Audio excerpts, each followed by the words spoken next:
En agricultura es hora de Chile Público, el único programa 100% local y vecinal que llega a la vida cotidiana de las personas. El municipio es la institución más cercana a la comunidad y el encargado de resolver sus necesidades más urgentes. Chile Público, un programa realmente descentralizado. Conduce Jorge Andrés Pomar. Buenas noches, estamos en Chile Público, soy Natalia Aranguis y en representación de Jorge Pomar, quien está en unas fantásticas vacaciones en familia, comenzamos el programa. Municipios por Chile, noticias realmente descentralizadas. Miski Mikuy Restaurant, una aventura mágica al Perú, en Monseñor Edward 1739, esquina Príncipe de Gales, La Reina. www.miskimikuyrest.cl. ¿Quieres mejorar la productividad y gestión de tu organización? Netcore es la solución tecnológica que transforma la gestión de recursos humanos, contabilidad y educación de instituciones públicas y privadas. Netcore. Y nuestras redes sociales: Ideal Copiapó 101.3 FM, La Serena 100.3, Talca 94.5 FM, Punta Arenas 98.7 y por supuesto Santiago 92.1. Hoy tendremos un programa focalizado en economía, así que si quieres hacernos las preguntas, por favor contáctate con nuestro WhatsApp más 569-8868-4923. Nos puedes ver en radioagricultura.cl, en nuestro sitio web, YouTube Live, en canal 182 en Sapin TV y 143 en GTD.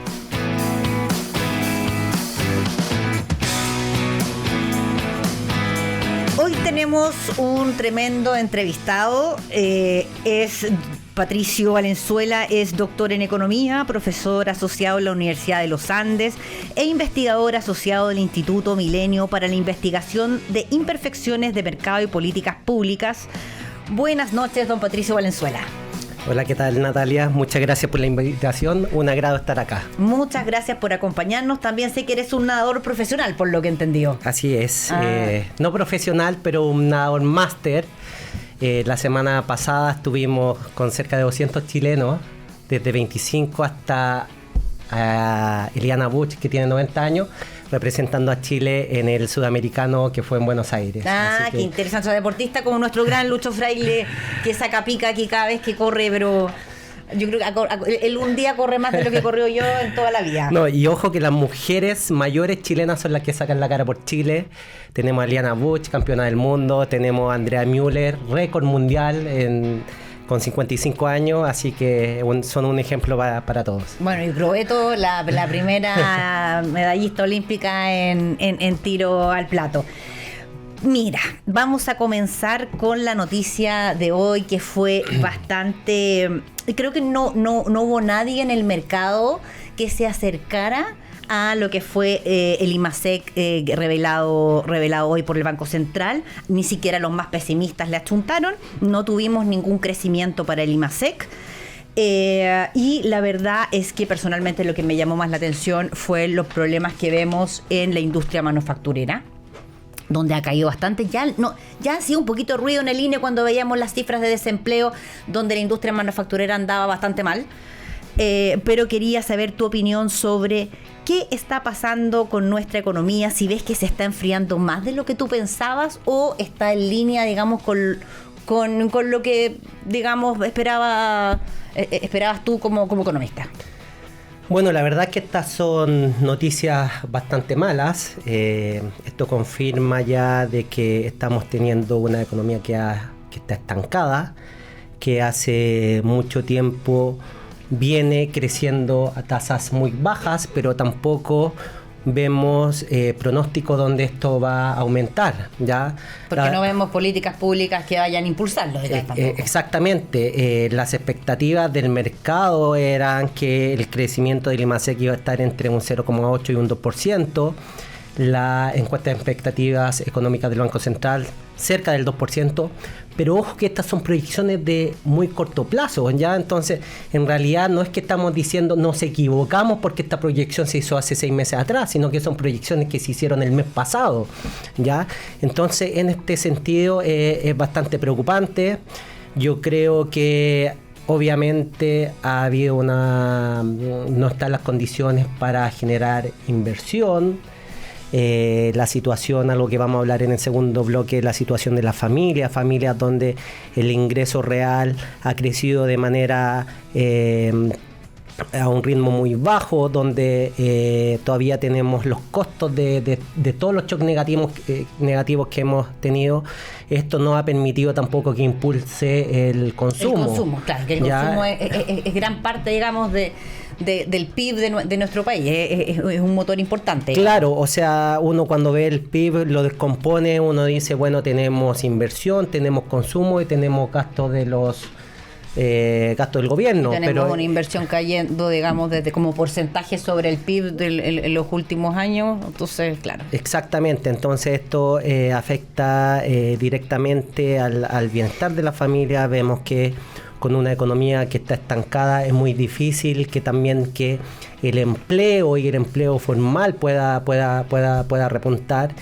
Y esto también pone en jaque al Banco Central, porque en realidad, ¿qué va a querer el Banco Central? Se encuentra en una disyuntiva ahora, querer tratar de reducir aún más la tasa de política monetaria para poder fomentar la inversión. Probablemente ahora va a tener más manga, porque si vemos que el IMASEC está reflejando una economía totalmente fría, probablemente las proyecciones que ellos tienen a mediano plazo para la inflación probablemente van a llegar antes a la meta, y eso te daría, digamos, un mayor espacio para bajarla. ¿A ti te gustaría haber visto bajas más importantes o no? La verdad que es complicado, porque si bien es verdad que tenemos una economía que se está enfriando, que necesitamos bajar la tasa de interés para promover la inversión, al mismo tiempo tenemos una economía que este año ha visto aumentos en la inflación, ¿ya? O sea, el Banco Central, si tú le preguntabas hace un año atrás, no estamos hablando hace 2 años o hace un semestre atrás, la tasa, la inflación ya debería estar controlada en torno por bajo del 4%, pero lo que vimos ya desde prácticamente enero, febrero, marzo es que la inflación anual comenzó a subir por sobre el 4%, o sea, tuvimos 1 o 2 meses el año pasado que la inflación bajó por el 4%, después de muchos meses, después de haber llegado a una inflación cerca del 14%, algo histórico, algo que mis alumnos, que son jóvenes, nunca vieron en su vida.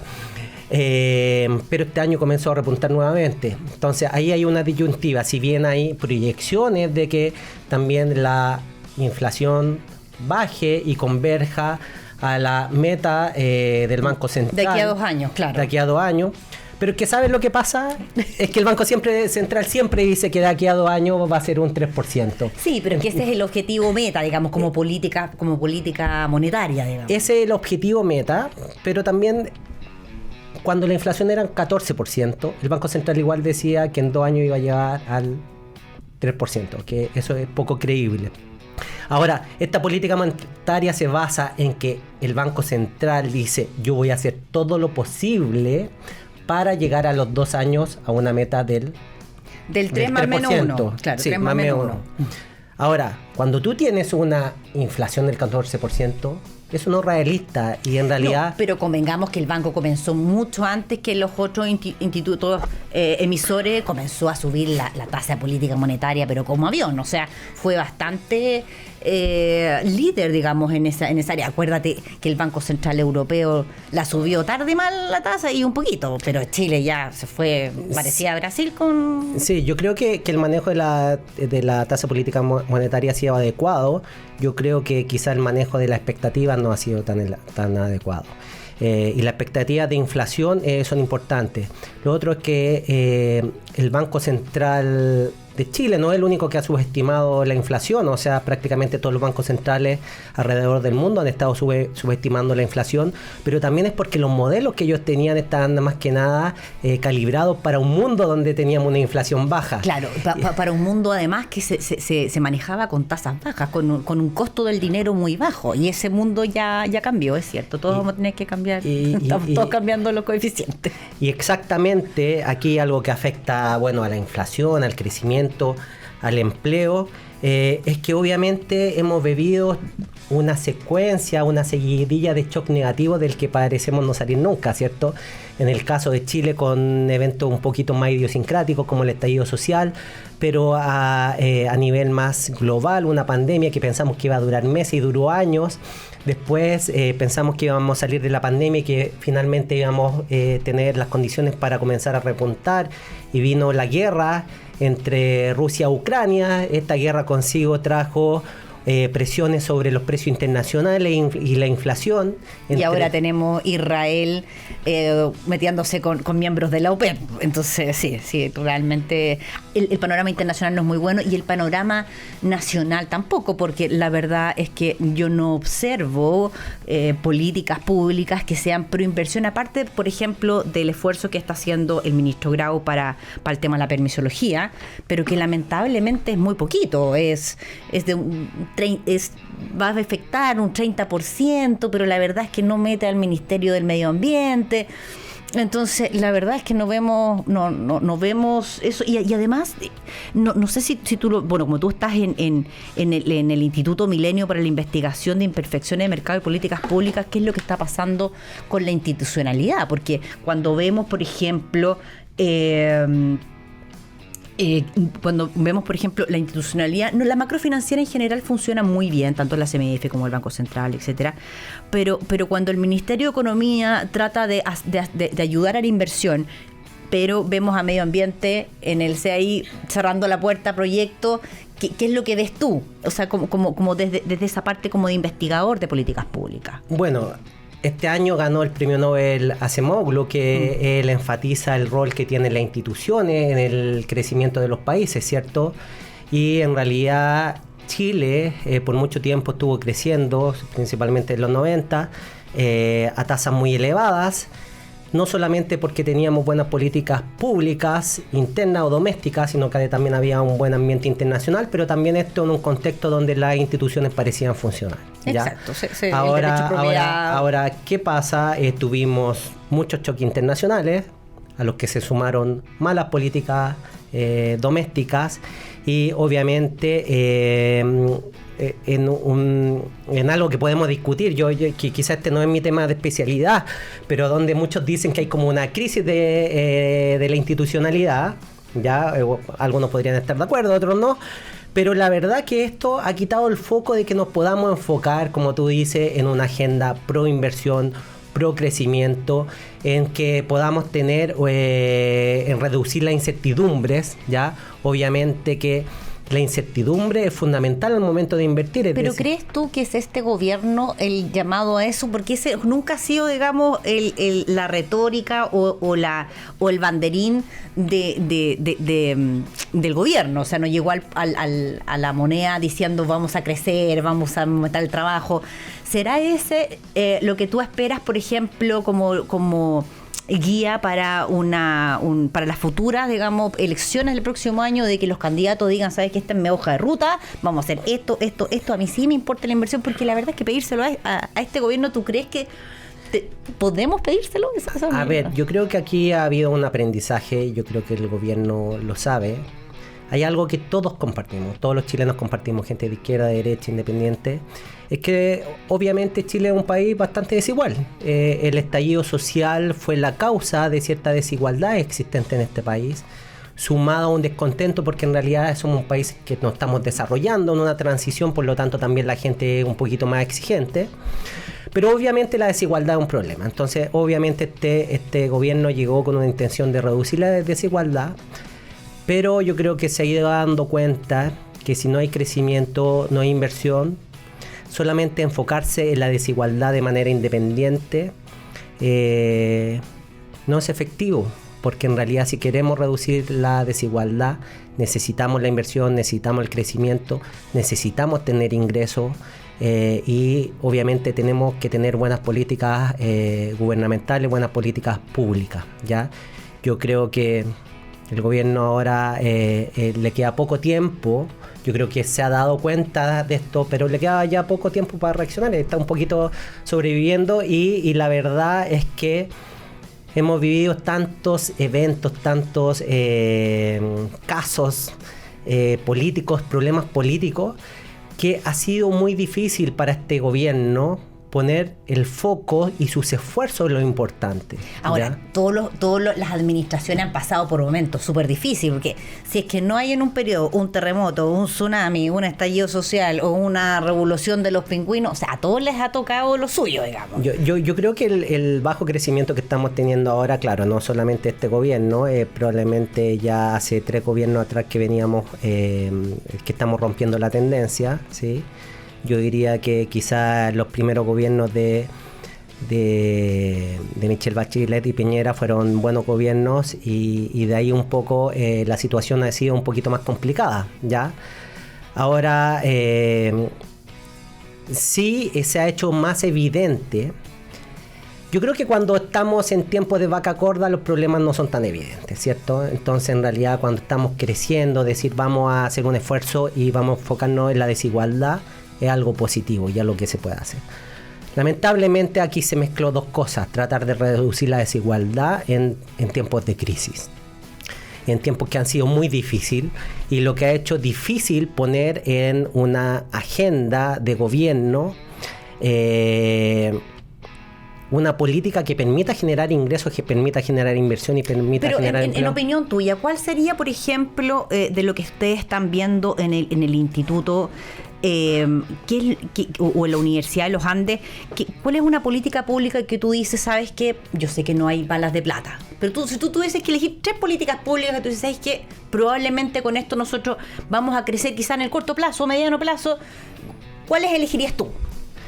Bueno, obviamente hay que tratar de mejorar la productividad, una productividad más bien inclusiva. Hemos visto que un problema del caso de Chile es que la productividad es baja y se ha mantenido más bien estancada. Esto significa hacer políticas que permitan crear o fomentar esta productividad. Por ejemplo, casos de cómo se aumentó la productividad durante la pandemia. Ya tengo ciertos estudios utilizados para microemprendedores que muestran que efectivamente la pandemia tuvo un efecto negativo sobre la venta y la creación de empleo que generaron estos emprendedores, pero aquellos emprendedores, por ejemplo, que fueron a los centros de desarrollo de negocios, que fueron capaces de pedir financiamiento y con ese financiamiento implementar innovaciones pequeñas, me refiero pagos electrónicos, delivery, venta online, esos son efectivamente los emprendedores que fueron capaces de capear la crisis y ser menos afectados por estos shocks negativos. Entonces aquí de repente cuando hablamos de productividad no tiene que ser algo tan en la gran empresa, sino también algo súper específico. Entonces, ¿cómo promovemos, por ejemplo, un financiamiento para que pequeños emprendedores puedan aplicar las innovaciones para generar mayores ventas y mayor empleo, ¿ya? Es decir, hubo un emprendedor, por ejemplo, que tenía un pequeño restaurante y con la cuarentena se cerró todo. Cuando ese emprendedor en realidad comenzó a hacer venta online, comenzó a ser mucho más productivo, ¿ya? Yo tenía un caso de un estudiante, por ejemplo, que había puesto un negocio en Plaza Italia antes del estallido social, y en realidad uno dice, mira, este chico está comenzando, saliendo de la universidad, pero afortunadamente para él fue una buena oportunidad en el sentido que pasó de tener un negocio a hacer venta online y ya no llegar solamente a la gente que estaba en Plaza Italia, sino que llegar a todo el país. En ese sentido, las crisis también son oportunidades, ¿ya? Y hay aprendizaje. Pero ya, un tema que hay que atacar es el tema de la productividad. El tema de la productividad. Porque se supone, perdona, pero me acuerdo que cuando se fomentó el tema de las 40 horas laborales, se decía que eso iba a aumentar la productividad. Yo no he visto, digamos, estudios sobre eso, pero ¿tú crees que eso efectivamente podría pasar? de que la implementación de esta ley vaya a aumentar la productividad? Personalmente soy súper escéptica, pero me gustaría saber tu opinión. Yo creo que más para atacar el tema de la productividad, eso va por un tema de bienestar de la familia y del trabajador, ya que es algo también importante. No solamente nos tenemos que enfocar en ser más productivos, sino tener personas que son felices y que pueden compartir con su familia, etcétera. Ahora, el impacto que tenga efectivamente la productividad puede ser relativamente más acotado y también es bastante heterogéneo entre sectores. Hay sectores donde donde hay mucho espacio o muchas horas poco productivas, pero hay otros sectores que se manejan de manera distinta. Entonces, hay esa heterogeneidad, hay que tenerla en cuenta. Otro tema que creo que es importante, el tema de la certidumbre, o la incertidumbre. En realidad, para generar inversión hay que generar certidumbre. Eso parte por la regla del juego que genera el gobierno. Ah, claro. Bueno, eso lo vimos para la fiebre de los retiros, cuando obligaron a las compañías de seguro a entregar el 10%, cuando una compañía de seguro, esa plata era de parte del patrimonio de la compañía de seguro, no del jubilado, a diferencia de las AFP, que ahí la plata es tuya. Ahí este fue un tremendo... o sea, por algo estamos en juicio, digamos, internacionales hoy en día. O sea, ese fue un cambio muy grande en las reglas del juego.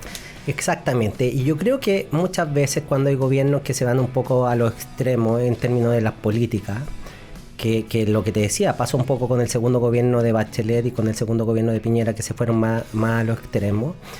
Ellos quieren empujar una agenda que es más difícil de que salga aprobada, obviamente. Y esto genera la incertidumbre. Bueno, vamos a avanzar de a pasitos, o al final vamos a empujar una agenda que es tan difícil de ser aceptada, de ser consensuada, que al final no vamos a avanzar nada. La verdad que eso ha pasado con todas las reformas estructurales que ha tratado de impulsar este gobierno, que por querer empujar su agenda propia, que es más bien una agenda bien de izquierda, por digamos así.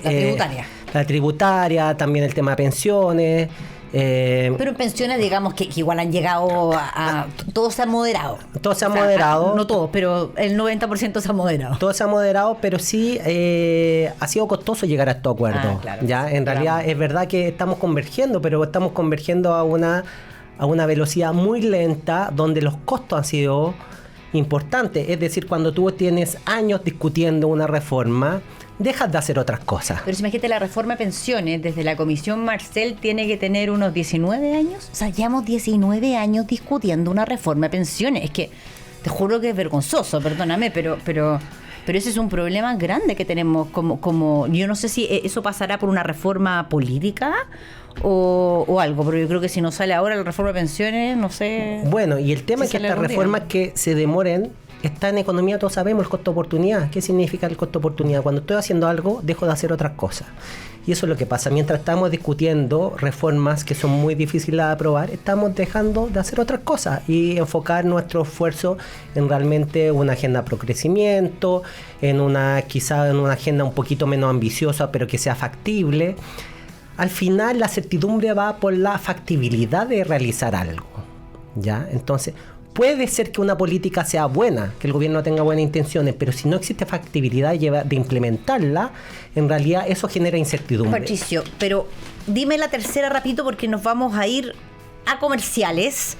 Estamos conversando con Patricio Valenzuela, doctora en Economía y profesora asociada a la Universidad de los Andes. Quiero saber tu tercera bala de política pública, aparte de productividad, disminuir la incertidumbre. ¿Cuál sería la tercera?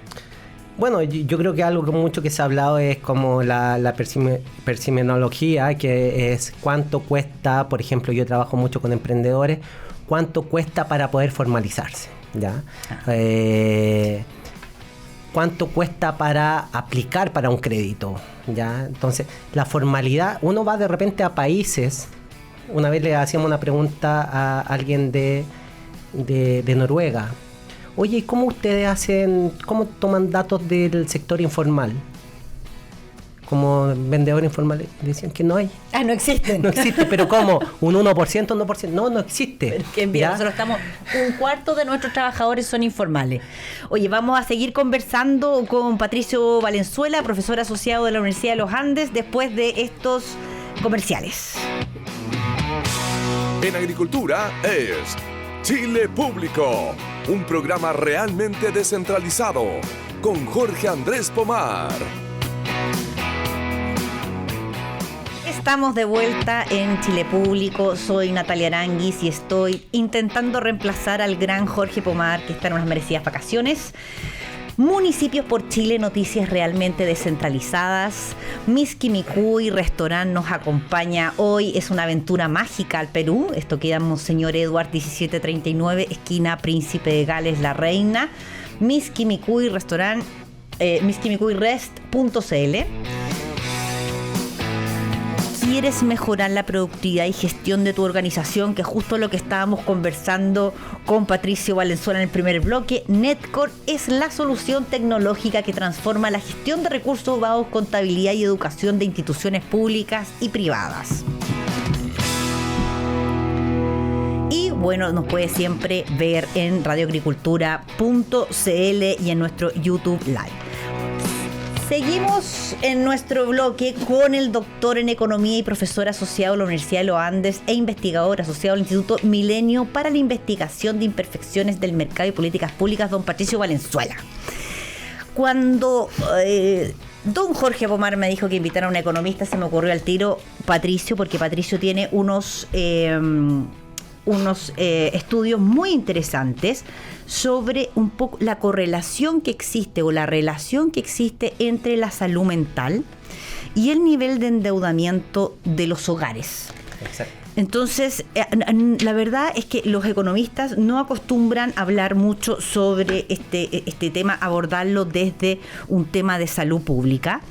En el 2023, la Comisión para el Mercado Financiero mostró que la carga financiera, si bien hubo una reducción con respecto al 2022, se ubicó en un 16,1%, lo que también fue menor a los niveles prepandemia, y esto supongo que se debe a los retiros que hubo una baja considerable la deuda bancaria, digamos, gracias a los retiros, que fue lo único bueno, digamos, que dejaron. Y que tenemos una importancia de la tenencia del crédito hipotecario, porque la carga financiera mediana de los deudores de crédito hipotecario es de un 44,2%. Me gustaría saber, en el contexto de las condiciones financieras menos favorables que tenemos hoy en día, que son tremendamente, el costo del dinero cambió bastante. ¿Cómo ves tú que ha impactado esto en el bienestar de las personas? Bueno, lo primero importante decir, me gustaría partir diciendo que son las finanzas. Las finanzas es cómo hacemos la administración del dinero a través de decisiones de ahorro, de inversión y de endeudamiento.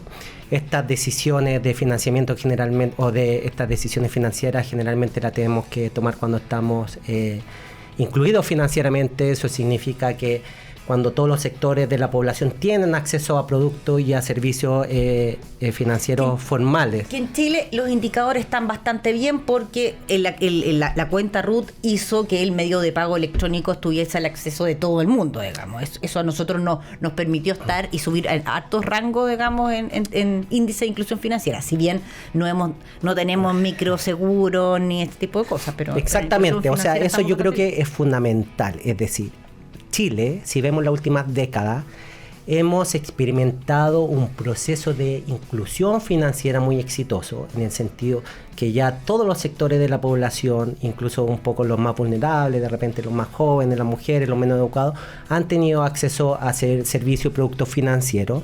Este proceso no fue de la mano necesariamente con un proceso de educación financiera, ¿ya?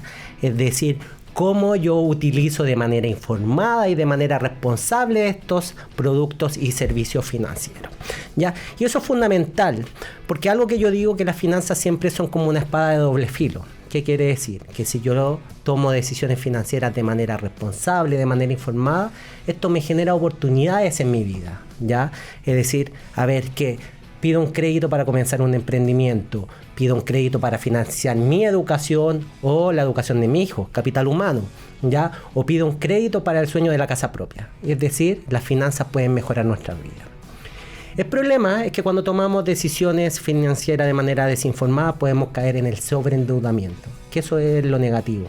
No, el endeudamiento no es malo, el sobreendeudamiento sí lo es. Pero para los que nos están escuchando, ¿qué porcentaje, por ejemplo, de deuda, sacando la hipotecaria del ingreso, qué sería, tú ves, como algo saludable, donde la persona pueda dormir tranquila en la noche?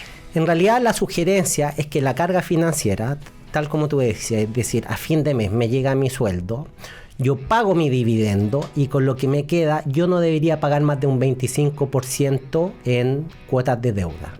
Incluyendo la tarjeta de crédito, la línea de crédito, el crédito consumo, las tarjetas no bancarias, perfecto. Ahí sin considerar eso sí el hipotecario, ¿ya? Porque sin considerar el hipotecario. Si consideramos el hipotecario, uno debería decir que no más del 50% vaya a pagar deudas. Claro, porque el hipotecario lo tenemos pensado como el arriendo, sería arriendo hipotecario, que es lo que se destina para el techo. Exactamente, y la verdad que esta carga financiera venía aumentando de manera importante. Como tú dices, bajó un poco con los retiros, pero obviamente un porcentaje importante de la población está, sobreendeudado, ¿ya? También a esto hay que considerar que hay un porcentaje importante de la población que ha dejado de tener acceso a servicios financieros formales o que nunca lo tuvo. Claro, que esas son las personas en general que no tienen un empleo formal, o sea, que no cotizan. Claro, entonces, por ejemplo, hemos visto que en realidad el empleo informal se ha mantenido relativamente fuerte y tuvimos periodos en que aumentó de manera importante y obviamente estas personas son excluidas de la banca tradicional. Que es más del 25% de la población ocupada. Exactamente. Entonces, ¿qué pasa? El endeudamiento no es malo, pero el sobreendeudamiento sí lo es. Y obviamente esto afecta directamente la cantidad que pagamos en intereses, afecta nuestro patrimonio y finalmente afecta nuestro bienestar y nuestra salud mental, ¿ya? Entonces, en una serie de estudios, algunos publicados, por ejemplo, en el International Journal of Public Health, mostramos que existe una relación importante entre un estrés financiero y la salud mental. ¿A qué nos referimos con salud mental? ¿Y a qué nos referimos con estrés financiero para que nos puedan entender? Entonces, primero, un estudio muestra que efectivamente la pandemia generó ciertos mayores niveles de desempleo, mayor volatilidad de los ingresos. Esto vino junto con una inflación del 14%, por lo tanto también aumentaron nuestros gastos. Y cuando caen nuestros ingresos y aumentan nuestros gastos, caemos en un déficit. Y eso nos lleva a un estrés financiero. ¿Qué significaba en el caso de este estudio? Problemas para pagar un crédito hipotecario, problemas para pagar un crédito consumo. Nosotros preguntamos también problemas para pagar necesidades básicas, ya el supermercado, las cuentas básicas. Problemas para pagar el colegio, ¿ya? O sea, por ejemplo, si nosotros tenemos, dadas las estadísticas, más de un 50% lo pagamos entre dividendo, arriendo y créditos, ya sea tarjeta de crédito, etcétera, etcétera, nosotros caemos en una vulnerabilidad que con cualquier shock podríamos estar muy complicado, como tú dices. Exactamente. O sea, por eso tenemos que estar siempre bajo el 50%. Exactamente. Y al caer en esta necesidad, en realidad eso se transmite directamente a problemas de salud mental.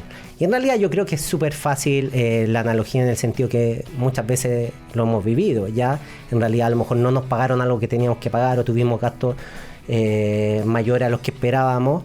Y bueno, tenemos problemas para pagar ciertas cuentas. ¿Y qué pasa? ¿Qué es lo primero que es primer problema? Nos cuesta dormir, ¿cierto? Vamos en la noche y nos cuesta dormir. Y eso se observa en tu estudio como un problema de salud mental. Exactamente. Nosotros tenemos diversas medidas de salud mental. Una era, por ejemplo, problemas para dormir. El nivel de preocupaciones, el nivel de problemas en la familia, por ejemplo, de discusiones en el hogar y en la familia. Y quizás después el tomar medicamentos, ya por ejemplo, ansiolítico, antidepresivo. De hecho, en la pandemia, cuando tuvimos ciertos problemas... La sertralina no la encontraba en ninguna parte. Exactamente, hubo una escasez de este tipo de remedios. Pero lo preocupante es que vemos un aumento de eso, pero no vemos un aumento en el tratamiento. Y obviamente uno dice, ¿por qué no vemos el tratamiento? Claro, porque efectivamente el tratamiento en Chile es algo muy caro. Es carísimo. ¿Ya? Supone que el gobierno tenía una línea, digamos, de temas de salud mental. Me acuerdo que ¿responde un poco a este problema o va por otro carril? No, o sea, en realidad yo creo que debido a la pandemia y esto aumento, este florecimiento de los problemas de salud mental o esta exacerbación de los problemas de salud mental, algunos asociados a problemas financieros, otros al encierro y que al cuidado de los niños, por ejemplo, en el caso de las mujeres que ya no solamente tenían que trabajar, sino también hacer de profesora, de dueña casa, etcétera. En realidad ciertamente llevó a políticas, por ejemplo, a expandir la cobertura de los problemas de salud. Entonces ahí de repente muchas veces la importancia de estos estudios que dicen, mira, en realidad la política pública sería, bueno, facilitar en cierta manera quizá, por ejemplo, para los emprendedores el acceso al crédito, tratar de reducir el sobreendeudamiento, pero también ayudar con política de hacer más accesible el tema a problemas de salud. ¿Ya? Ahora, justamente el tema del acceso al crédito, como hablábamos, el 25% de la población ocupada es informal, por lo tanto ellos no pueden tener un acceso al crédito bancario o de la mutual o de la cooperativa y caen en estos créditos informales. Por lo que vi en tus papers, tú estudiaste este tema también de los créditos informales y del estrés que provocan. Sí, este es un nuevo estudio que estamos revisando para que sea publicado en el International Journal of Entrepreneurship en Emerging Economies. O sea, sí, sí. En realidad, lo que exploramos en este estudio, decimos lo siguiente. Primero, el rol de la educación financiera. Cerca del 80% de los emprendedores a los que entrevistamos dicen que tienen una necesidad por saber más sobre finanzas para la administración de sus negocios, ¿ya? Porque ser emprendedor no significa que fuiste educado con temas de administración o cómo llevar un negocio, cómo acceder a financiamiento. De repente tenemos una dueña de casa que hace pasteles y tiene problemas financieros, ¿cierto? O tenemos una odontóloga que está, por ejemplo, ahora he escuchado hay un emprendimiento sobre turismo odontológico, ¿ya? ¿Cómo? ¿Ya? Sí, por ejemplo. Ya, me acuerdo que sí, yo tengo una anécdota de eso, un gran amigo que es un amigo mutuo, un profesor de la FEN, de la Universidad de Chile, que tenía un problema con un diente cuando estábamos estudiando en Inglaterra la maestría, y a él le salía más barato tomar el avión, venir a Chile, hacerse, que aquí yo lo considero igual caro, el tratamiento odontológico, pero tratarse acá y después devolverse le salía más barato que hacérselo en Inglaterra. Claro, entonces ahí primero encontramos en este estudio que entrevistamos a clientes de los centros de negocio de Cercotec, más de 1.000 clientes respondieron a nuestra encuesta, una necesidad por educación financiera gigantesca. Segundo, encontramos que aquellos que tenían una mayor necesidad por educación financiera eran más propensos en periodo de crisis, caer en manos de prestamistas informales. Y el prestamista informal, para las personas que no lo conocen ese mundo, no, ¿ellos prestan por sobre la máxima convencional o no? Prestan muy por sobre, pero muy por sobre. O sea, es un mercado ilegal, totalmente. Es un mercado ilegal. Hay diferentes más, ahora con las tecnologías está cambiando cómo opera este negocio, pero un poco como llegó muchas veces un modelo que vino desde el extranjero que se llama un modelo de crédito gota a gota, y que en realidad eran préstamos más bien pequeños, por ejemplo, digamos 50.000, 200.000 pesos, donde las tasas son excesivas. Ahora te voy a dar un ejemplo. Los plazos son muy cortos y los sistemas de cobros son ilegales, por ejemplo, amenazas. O sea, te van a pegar, es como en las películas. Te pueden pegar y ahora, bueno, he estado viendo que ahora, no sé, te clonan el celular y te roban tus fotos y te extorsionan con información. Pero cuéntame, cuando esta gente cae en este prestamista ilegal, digamos, ¿es porque realmente no tenía acceso al crédito formal o porque de repente no sabía que existe la mutual, la cooperativa, el banco, la tarjeta de crédito, no sé? ¿Es por una falta de información? Yo creo que ambos. O sea, esto lo vimos durante la pandemia y obviamente en periodo de crisis el acceso al crédito formal es más difícil. Vemos que efectivamente los bancos restringieron la oferta de crédito. En segunda mano, quienes más, y como dije anteriormente, más propensos a caer esto son quienes tenían menores niveles de educación financiera, es decir, quienes desconocen cómo postular al sistema formal, y si no postulan a los bancos, por ejemplo, acercarse a un centro de negocio y decir, oye, ¿qué es instituciones de microcrédito o qué ONG puedo acceder para... El retail no financiero, porque incluso eso le sale más barato, ¿no? Incluso eso le sale más barato. Entonces, si vemos ejemplos, por ejemplo, yo estaba presentando este paper en la Universidad de Talca, que me invitaron y un profesor de la Universidad de Talca me dice, mira, este papelito me llegó en mi casa esta mañana, en realidad me están ofreciendo, por ejemplo, 50,000 pesos, y decían que el cobro total era 60,000. Y uno parece razonable decir, mira, son 10,000 pesos. Son 10,000 pesos. El tema es que el cobro es semanal. Entonces te cobraban en 3 cuotas de 20,000 pesos. Es decir, esto es una tasa implícita del 20% semanal en 3 semanas. Entonces, fíjate que en un crédito de consumo, una tarjeta de crédito, no sé, pues digamos que la tasa es 25% al año, acá tú estás pagando equivalente 25% en 3 semanas, es decir, le estás pagando al prestamista informal en 3 semanas lo que tú deberías pagar en un año. Entonces, esto, si bien te da liquidez, más que mejorar tus problemas de financieros, los exacerba. Pero esto como política pública debiese ser abordado. Yo sé que en el colegio ahora están incorporando algunas cosas financieras, pero son muy, muy básicas. En tu opinión, estamos hablando con Patricio Valenzuela, profesor asociado a la Universidad de los Andes, que es experto en temas de salud pública y endeudamiento en finanzas.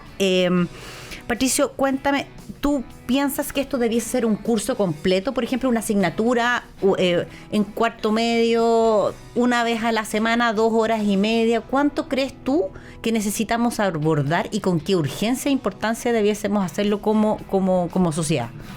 A ver, el tema de la educación financiera, como te decía, venía un poco rezagado en relación a la inclusión financiera, pero sí en los últimos años se han comenzado a tomar conciencia de la importancia en el bienestar de las personas la educación financiera.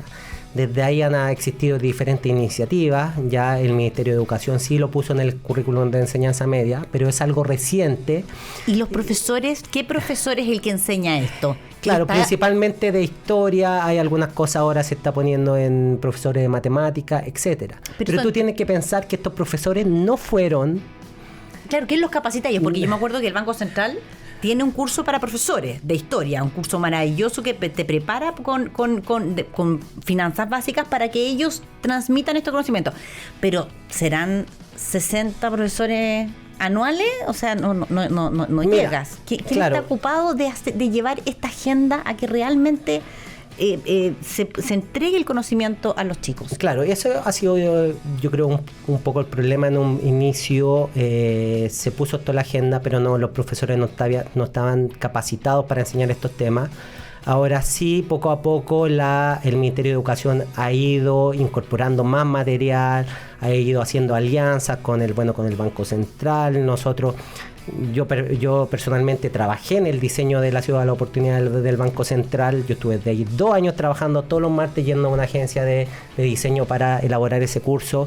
Ahora estoy en un proyecto con la Asociación de Bancos e Instituciones Financieras que se llama Mi Barrio Financiero, donde hay, por ejemplo, un curso que se llama Saberes Docentes que también llega a profesores. Ahora estas iniciativas han sido iniciativas, como tú dices, que ha llegado quizás a las más exitosas, a algunos miles de personas, pero todavía estamos en el proceso de cómo masificamos este tema de educación financiera. Ya hoy día, por ejemplo, dentro de mi barrio financiero tenemos un curso que también elaboré que se llama Mano a la Obra, Ha sido bastante exitoso. El año pasado capacitamos a casi 20.000 emprendedores. Emprendedores, qué fantástico. Y este año vamos en 17.500, ya, es decir, más de... ¿En qué los capacitas? ¿En temas de contabilidad básica, servicio de impuesto interno, finanzas? Por ejemplo, mano a la obra tiene 10 módulos y 6 módulos son de finanzas personales, que va desde ahorro, inversión, endeudamiento responsable, que son las finanzas, riesgo retorno, etcétera. Y después tenemos módulos que son un poquito más específicos, como tú mencionas, flujos de caja, criterio de inversión, estados contables, estados tributarios. ¿Y esto es gratuito? Eso es gratuito. ¿Dónde lo puede encontrar nuestro auditor este maravilloso curso? Hay que ir a mibarriofinanciero.cl. Perfecto. Dentro de esa página, que es una iniciativa que está impulsando la Asociación de Banco e Instituciones Financieras, junto a la Facultad de Economía y Negocios de la Universidad de Chile. Bueno, yo soy de la Universidad de los Andes, pero soy parte del consejo y también soy académico de esta iniciativa. Dentro de Mi Barrio Financiero hay distintos cursos, entonces, que llegan a diferentes sectores. Está Saberes Docentes para profesores, está Nunca es Tarde para personas de la tercera edad, está Educación Financiera para la Ciudadanía, que perfectamente puede ser, por ejemplo, para nuestro hijo, y está Manos a la Obra, que es para emprendedores. Aunque yo diría que también es para potenciales emprendedores, y todos somos... Y todos somos potenciales emprendedores. Entonces, alguien cuando me dice, no, para emprendedores, no, si tú no eres, también tómalo, porque a lo mejor en algún momento de tu vida vas a ser emprendedor y todo lo que aprendas acá te va a servir.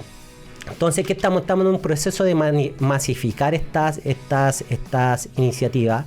Yo soy un convencido de que tomar mejores decisiones de ahorro, de inversión, de financiamiento, mejora el patrimonio de las personas, mejora su bienestar y mejora su salud mental, que es fundamental. Y de repente cositas muy pequeñas, por ejemplo, enseñarle a la gente lo que es la carga anual equivalente, que refleja el costo total del crédito. De repente la gente no cree, se confunde mucho también quizás con el crédito con aval del Estado, que son dos conceptos bastante diferentes. Pero cuando yo le enseño a la gente, mira, solamente... Primero, cuando vas a pedir un crédito, cotiza en diferentes instituciones financieras y toma el crédito que tenga la menor CAE. Eso en algunos casos va a hacer que pagues una cuota mucho menor. Hace un par de días hice una charla en el INACAP y hice una simulación en vivo y mostraba que para un crédito hipotecario de 3.000 UF, creo, el dividendo podía ir en una institución desde, no sé, 600.000 pesos hasta otra institución 780.000 pesos. Claro, y eso la gente, la verdad es que no lo sabe. Yo creo que es un tema también de comunicación y difusión, porque, por ejemplo, yo no conocía esta fabulosa... política que tiene la Asociación de Bancos. Este curso yo lo encuentro fantástico. Pero fíjate que de repente la gente tampoco sabe que hay simuladores. La CMF, que es la Comisión del Mercado Financiero, tiene en su página web un simulador de crédito hipotecario que dice esto y está actualizado. O sea, va actualizando banco por banco la tasa que tiene con el CAE, con la tasa intrínseca, porque también está el tema de los seguros.